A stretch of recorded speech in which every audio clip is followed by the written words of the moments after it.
What's going on, YouTube, fam? It's your boy Tony 2 times, and we back with another episode of Hood Tales, man. Before I start, be sure to tap that like button. It's free. It helps get the video out there. Definitely watch this video to the end to hear the full story and all the details in the case. For my day one fam, y'all already know it's all love. Thanks for tuning back into another episode. If you're new to the channel and you feeling the content, feel free to subscribe. Definitely hit that notification bell so you can be notified every time we drop a new video. Oh yeah, feel free to share the channel with your peoples. Everybody is welcome. With that being said, let's get right into the story. When we first meet a person and decide we are feeling them, we want to take it to the next level and jump into a relationship, you never know who you are really getting. Everybody leads off with their representative. They present the best version of themselves so you can feel comfortable and let your guard down. Of course, if a person walked up to you and said, "My name is such and such. I'm jealous, possessive, insecure, a little bit throwed off, and if you play with me, I will hurt you," that would be enough to make even the most hopeless romantic say, "Nah, I'm good." Relationships should be built on trust. But as we get older and we have been through a few of them, some people go through situations that change their perspectives. For example, if you constantly are being cheated on with partners, that could cause insecurities. And even if you think you have moved on and let that pain go, that baggage and pain can carry on into the next relationship. I'm sure we all know that one couple, they check locations, pull up to spots their partners say they at, pop up at jobs, or the thing that has broken up a lot of relationships and marriages, going through their phone. For some, they feel like their phones are their personal, private devices. They should be able to have in there whatever they want to, with no worries. But depending on your partner, that might not be the case. Some people want you all to themselves. No friends, communicating with exes, old pictures, and if they find out otherwise, you never know how they will react. And on this episode of Hood Tales, we'll be taking it to Gary, Indiana, to discuss the case of a man who went through his girl's phone and what he found made him snap. Back in 2019, 27-year-old Sydney Nicole Buckingham, nicknamed Sid by family and friends, was on top of the world. Described as bubbly, outgoing, with a smile that could change the energy in a room. The young lady had made a great life for herself. She was a mother first, but she was living in her dream with a career as a dance instructor. Big on health, taking care of herself, going to the gym. That's what she was teaching her students, mixed in with a lot of fun, but definitely discipline. Her personality gained Sydney a lot of attention on social media, and she became an influencer. The beautiful young lady would gain followers who admired her lifestyle. But on a personal note, outside of work, she never had a problem catching the attention of men. Beautiful in shape, Sydney had the pick of the litter. She would catch the eye of a 38-year-old man named James McGee. The older gentleman led off with respect. He courted her by asking her out on dates and treated Sydney right. So the two would decide to jump into a relationship and make it official. But James had a shaky past with women. A few years prior, he was in a relationship with a lady who we will call Shay for the sake of the story. And she was carrying quadruplets for him, pregnant with 4 babies at once. Somewhere in the mix, the couple had an argument, causing James to snap. He kidnapped his BM and put hands on her, so bad she lost 3 of the 4 babies. He was charged, but pled out in 2017 to everything and was given a 3-year suspended sentence and was placed on probation. Now still on probation, he was moving on with Sydney. It's unclear if she knew about his past, but she did know he worked hard, had his own place, and treated her right. About 3 months into the relationship, the couple decided they would have a fun night out on the town. There was a concert coming up with some big names performing, like Wiz Khalifa. So on July 27th, 2019, they went to Tinley Park in Illinois to the concert. Everything was going good. The couple even went live, showing how much fun they was having.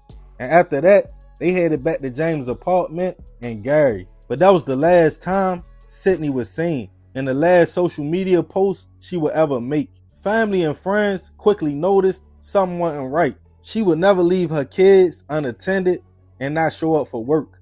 So her family reported the young lady missing. As more information came out about her whereabouts the day she went missing, police quickly realized she was last seen at a concert with James. But they wouldn't have to wait for answers much longer.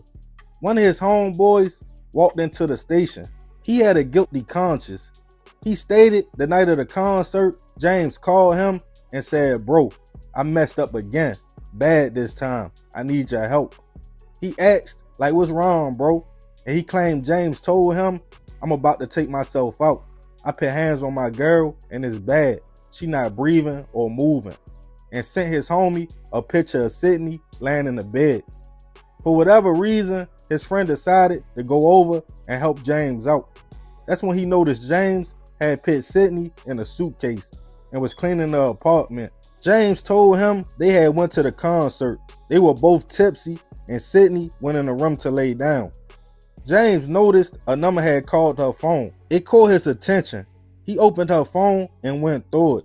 Inside the phone, he found explicit photos of her and her ex-boyfriend and decided to call the man and confront him. After the phone conversation, he went to the room where Sydney was at, and that's where James told his homie he blacked out and started putting hands on her. He told him he needed his help, and they drove the body to a nature preserve in Illinois, and James dumped the suitcase dead. At first, police didn't believe the story. Detectives went to the park with a search team, and unfortunately, it was all true. They found Sydney, just as the friend explained, already gone. Her family, sadly, only could identify her by a tattoo. For him coming forward, the friend was granted immunity, and police went to James' apartment with a search warrant. They were let in by the apartment staff, and they instantly smelt the strong odor of bleach and other cleaning supplies, and it looked like he had replaced the mattress. Now James was a wanted man for taking his girlfriend's life. He was tracked down and arrested driving on the highway in Illinois. He was taken into custody and charged with first-degree hit and also other charges as well. He was held on a no bail. Sydney's family was devastated and left to grieve. James' lawyer told the judge at his first court hearing the case was all hearsay. He never admitted to anything. It was no evidence he hurt Sydney, and they claimed they was just judging a man off his past. As James sat awaiting trial, wildly enough, the judge released him on a box. They stated the prosecutors were taking too long to bring the case to trial, and now James was a free man, pending his court date. But that wouldn't last long though. As the trial date came, prosecutors painted a picture of a jealous, controlling man who had issues in all his relationships with multiple charges of DV. And when he saw Sydney's on again and off again ex-boyfriend call and the pictures in her phone, that jealousy turned into rage. His friend was the key witness, and with that was enough to find James guilty on all charges, and he was sentenced to 80 years in prison. Rest in peace to Sydney. I send my prayers and condolences to her family and kids. They was only together 3 months. In my opinion, that's too fresh. And sometimes people linger around, like exes. Pictures might still be in phones, not deleted, or phone numbers. If it was 3 years, that would be different. She probably was weighing out her options, just in case her and James didn't work out. But depending on the type person you are dealing with, sometimes you can't do that. Some people catch feelings fast, and even if it is just lust, they don't want nobody else touching you or you communicating with nobody they view as a threat. It's crazy though. James only knew her for 3 months. He could have simply left her alone and told Sydney to leave his apartment and move on. But I'm gonna let y'all finish this one up. Y'all let me know y'all thoughts about the situation in the comments. And remember, We gotta succeed, not to fail. So we won't be just another hood tale. Yeah, man, it's a super crazy story. Rest in peace to Sydney. I definitely send my prayers to her family. 3 months, that ain't even long enough to get to know somebody for real. But yeah, I ain't gonna talk too much more about this one. Y'all leave it in the comments. I appreciate you if you made it to the end. Definitely tap that like button if you feeling the content. This is another episode of Hood Tales. This your boy Tony 2 times. Love, fam. I'm out.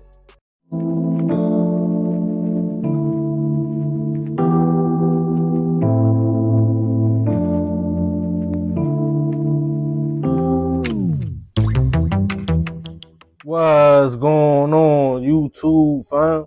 This your boy Tony 2 times, and we back with another episode of Hood Tales, man. Before I start, be sure to tap that like button. Definitely watch this video to the end to hear the full story and all the details in the case. For my day one fam, y'all already know it's all love. Thanks for tuning back into another episode.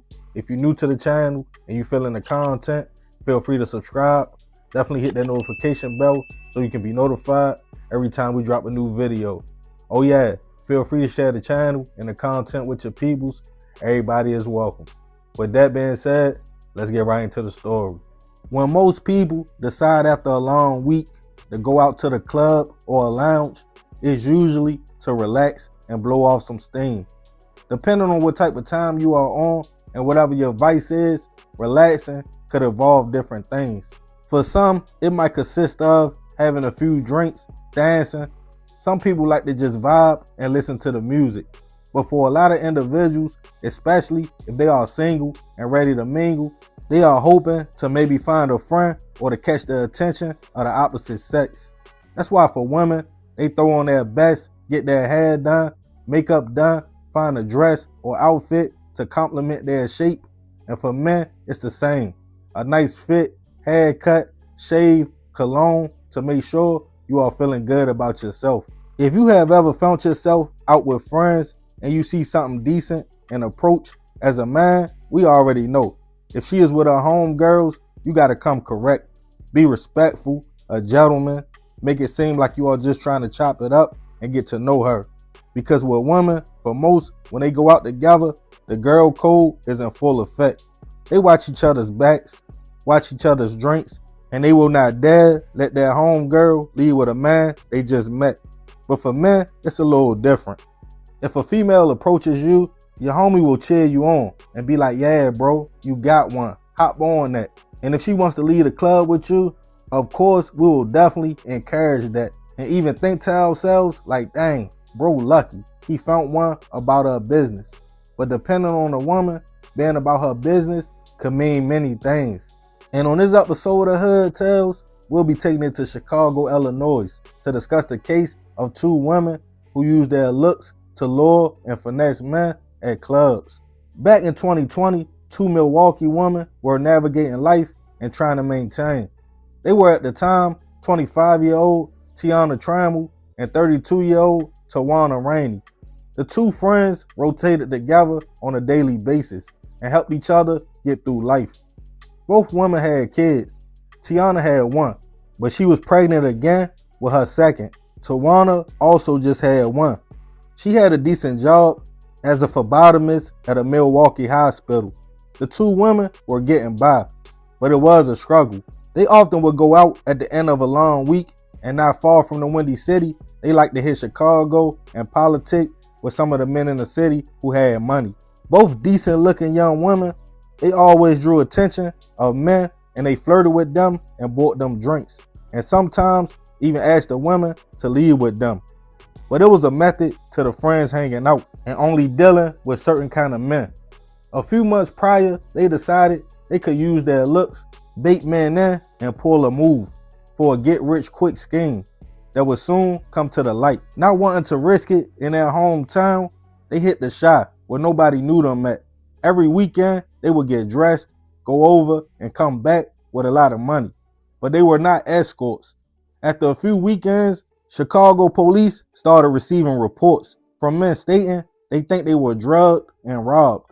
One man claimed he remember hanging out with two women, drinking.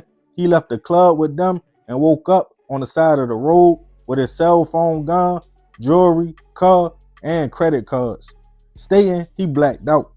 Another man reported the same kind of situation, but this time he took the woman to a hotel room, thinking he would get his rocks off, only to wake up with everything gone. Wallet, money, cards, even his clothes. After about the fourth call, police started an investigation. From talking to the victims, they realized all their cards were being used miles away in Milwaukee, with big buys being made and multiple ATM withdrawals. One man claimed his cash app was cleaned out and credit cards maxed out as well for thousands of dollars. At first, police were confused on how were the woman finessing the men so easily, until they determined the women were providing the alcohol to the victims, and they realized it was a substance added that would knock the men unconscious, and they wouldn't wake up for hours. One victim provided police pictures of his night out with the women before being robbed. Police took the information, but they played it cool and let the woman continue to come to Chicago while building a case. As months went by, more and more reports came in from more men, claiming their homes were robbed. Two friends claimed they woke up behind their cars after leaving a club in the north side of Chicago with the woman, and all their bank accounts were drained. But one night in 2020, for Tiana and Tawana, it was business as usual. They both got dressed and hit their favorite area, the north side of Chicago. They went to a club and zoned in on one man, a nightclub employee. As he sat and drank with the women, it seemed he became intoxicated. Seeming like good friends, they carried him out of the club and took him to Tiana's car, where they pulled their move by taking his valuables, his belongings, but little did they know, CPD had been watching them for weeks and they was under surveillance.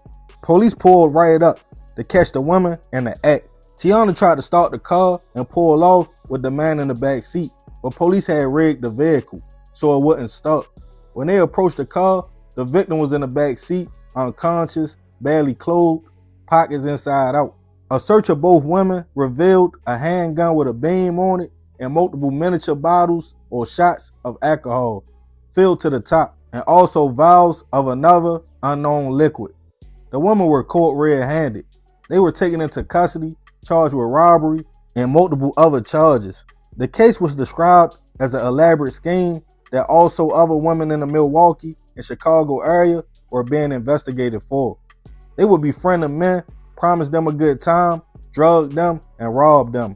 Go clear out their accounts or max out credit cards by getting all that information from the men's cell phones. In total, it was 10 victims. Tiana was accused of participating in all 10. Tawana, only 4. In total, in a few months, the women made over $85,000. They both were held on a $50,000 bail. But doing all my research, I couldn't find any information on if any of them was found guilty or received any time for their involvement. I wanted to do this cautionary tale because it was a little more lighthearted than what I usually do. I mean, there's nothing cool or funny about drugging and robbing people, but fortunately, no one lost their life. Just possessions and money. It's interesting though, because women always worry about something happening to them while they go out to a club or somewhere like that. But nobody talks about this type of thing, with men being targeted as well. I don't like to compare, but on this one, I gotta say, if the shoe was on the other foot and men were caught doing this to women, they probably would be under the jail. But I'm gonna leave this one open for discussion. I'm curious. Y'all let me know y'all thoughts on the situation. And have you yourself ever went out and been in a similar situation, man or female, where you felt something wasn't right or a person of the opposite sex was trying to finesse you or pull a move? Let me know your experiences in the comments. And remember, we gotta succeed, not to fail, so we won't be just another hood tale. Yeah, man, this is a crazy story. They was out here finessing everybody. But yeah, I ain't gonna talk too much more about this one. I appreciate you if you made it to the end. This is another episode of Hood Tales. It's your boy Tony 2 times. Love, fam. I'm out.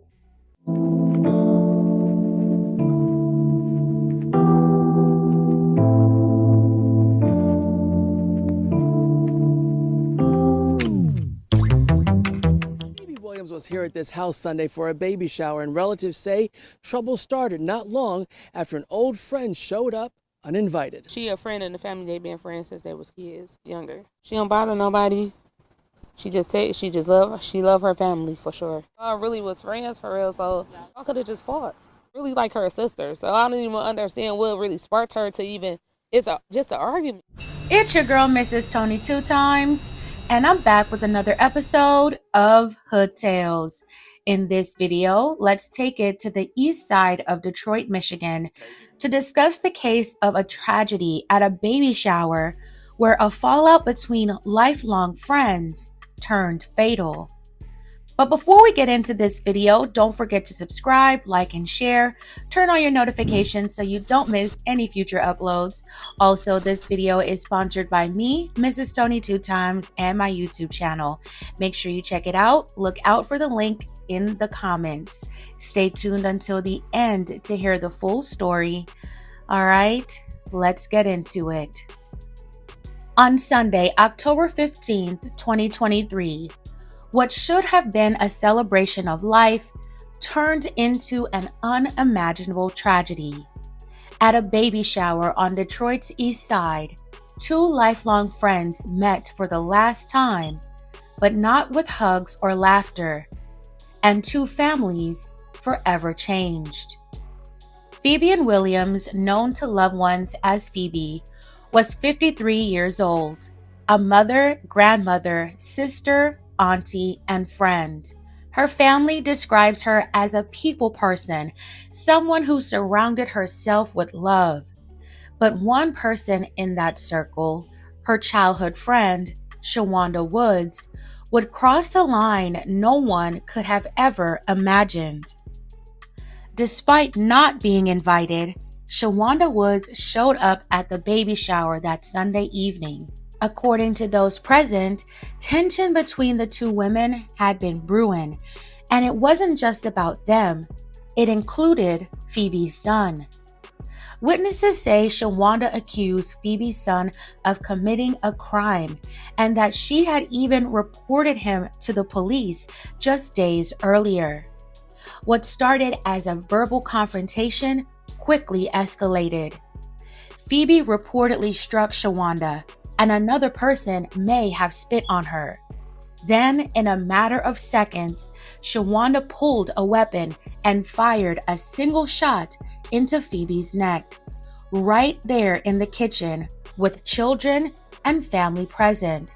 Phoebe Williams collapsed. Detroit police arrived at the scene on Edmore Drive shortly after 7 p.m.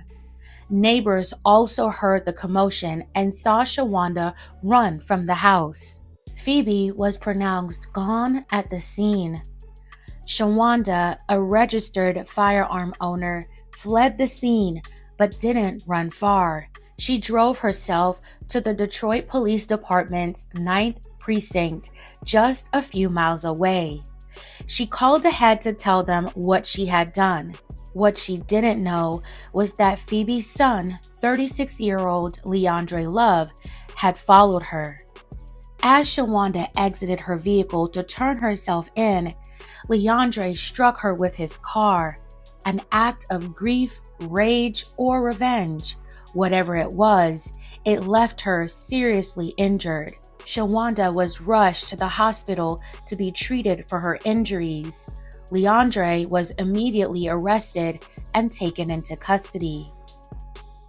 Phoebe's family now had to pick up the pieces after the tragic event. No one could understand why the situation escalated to this point.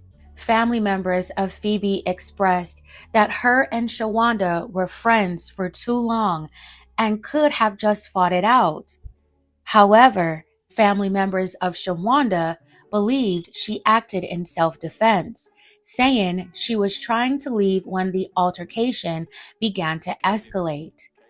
While that may have been the case, Shawanda did show up to a family function, a baby shower she was not invited to. She didn't have to be there to begin with. Days later, after recovering from her injuries, 44-year-old Shawanda Woods was charged with second-degree hit and felony firearm. In August 2024, Shawanda Woods was convicted by a jury and sentenced to 22 to 40 years in prison, plus 2 additional years for the firearm charge. Phoebe's son Leandre ended up being charged with assault with intent and felonious assault. He later pleaded no contest to the lesser charge of felonious assault. His sentencing was scheduled for September 2024, but during my research, I couldn't find any other information regarding his sentencing. May Phoebe continue to rest in peace. My belated condolences to her family.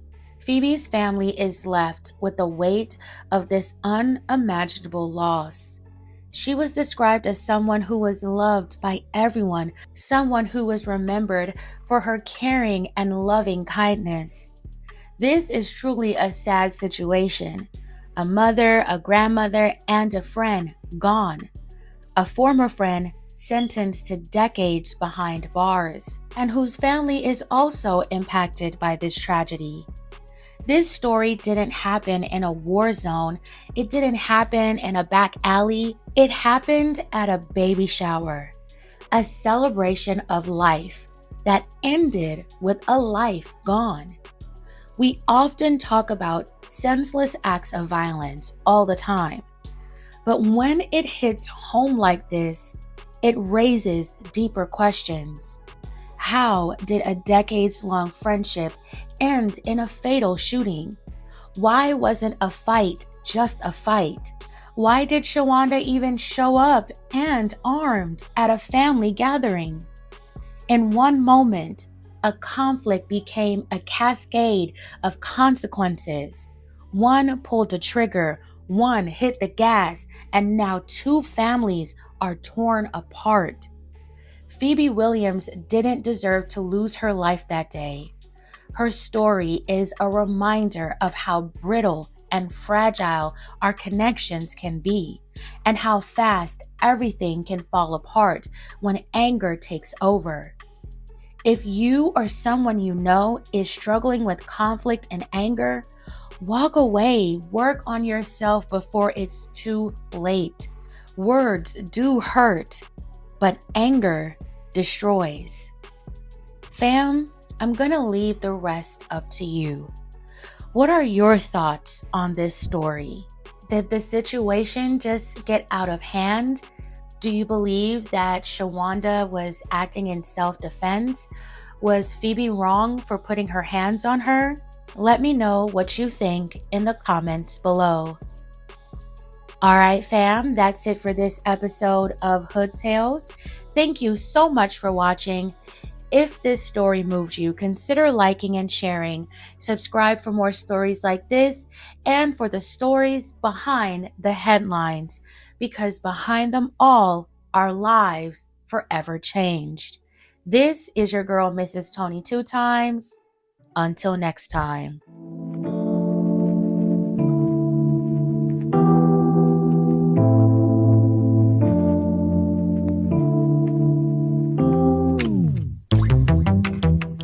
What's going on, YouTube, fam? This your boy Tony 2 Times, and we back with another episode of Hood Tales, man.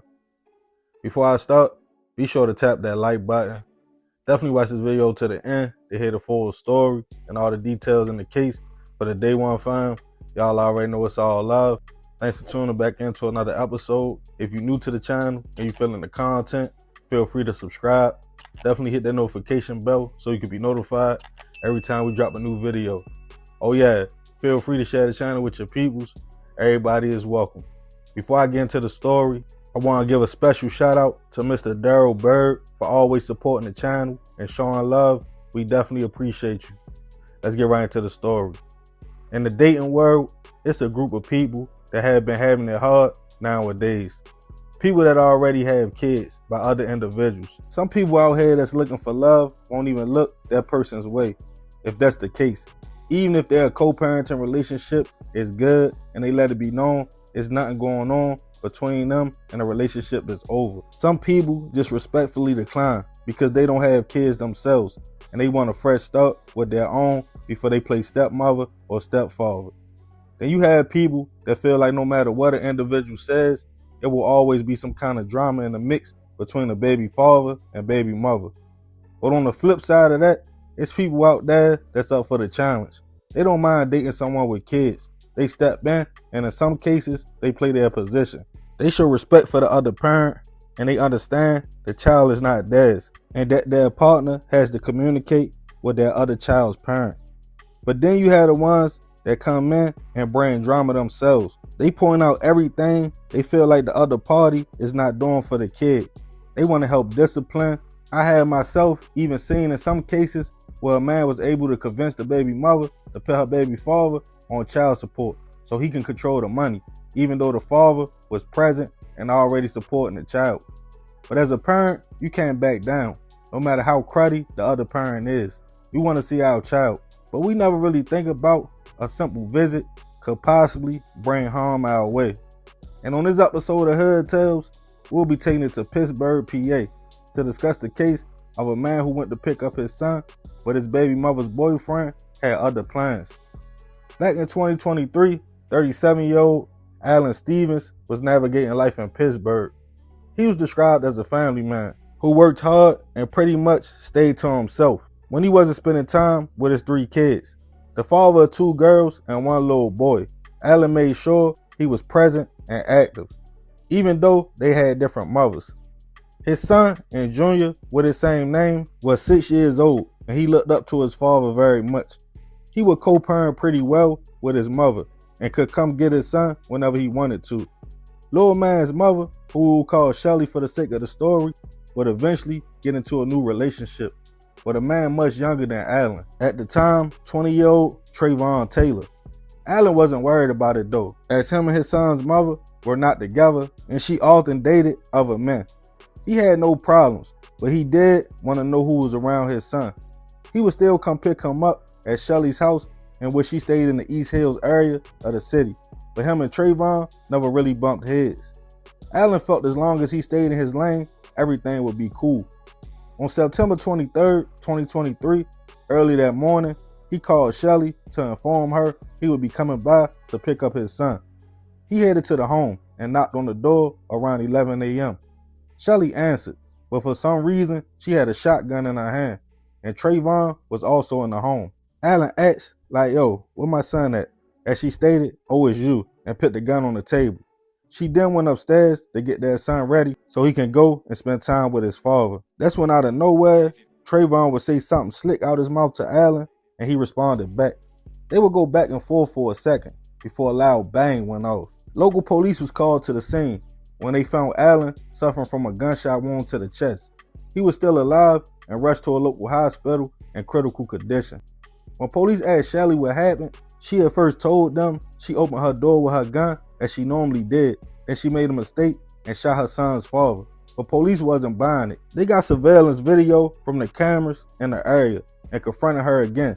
She then stated she opened the door for Alan, laid the gun on the table, went upstairs to get their son together before she heard Alan say, "You think I'm scared of a gun? I've been shot before," and then the shot went off, which was consistent with the video police saw.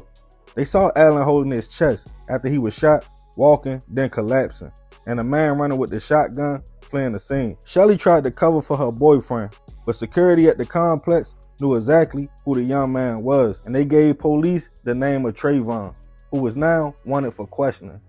Later that day, detectives would get a call from the hospital stating unfortunately, Alan didn't survive his injuries. Still looking for Trayvon, who was now MIA, police would eventually find a shotgun that was in some bushes not too far from the house. And 2 days later, they located Trayvon. He was taken into custody, at first charged with first-degree murder. As Alan's family got the news, they were confused and devastated. How a simple custody exchange led to Alan being shot.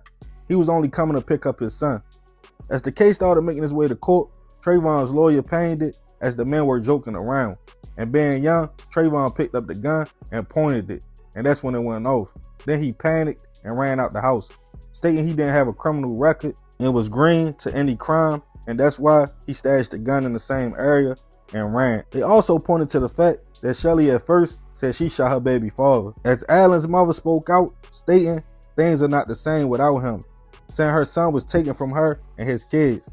She told Trayvon the worst part was his 6-year-old son saw the whole thing and watched his father collapse. But in a change of tone and heart, she told Trayvon, who is now only 21 years old, "You are a baby, and I forgive you." As he whispered, "I'm sorry and thank you" to the family. In the end, he pled guilty to involuntary manslaughter and reckless endangerment and was sentenced to 6.5 to 13 years in prison in 2024. Rest in peace to Allen. I send my prayers and condolences to his kids and family, especially his son who had to witness that. That kind of trauma can lead to early on PTSD and other issues, watching your father lose his life. Shelly lied for Trayvon. Then she stated it was an accident, but only them two really know what happened. I don't know why she came with that kind of energy in the first place. Opening the door with a shotgun for a custody exchange is crazy. But I'm going to end this one with some questions. First, do y'all think Shelly and Trayvon planned to get Allen out the way? And if you yourself have dated someone with kids or have kids, how do you deal with co-parenting or moving on, dating other people, having them around your kids? Do you introduce the other parent to make sure it's mutual respect or feel like it's not their business who you date? Let me know in the comments. And remember, we gotta succeed, not to fail, so we won't be just another hood tale. Yeah, man, crazy story, messed up situation. Rest in peace to Allen. I definitely send my prayers to his family. But I ain't gonna talk too much more about this one. Y'all leave it in the comments. I appreciate you if you made it to the end. This is another episode of Hood Tales. It's your boy Tony 2 times. Love, fam. I'm out.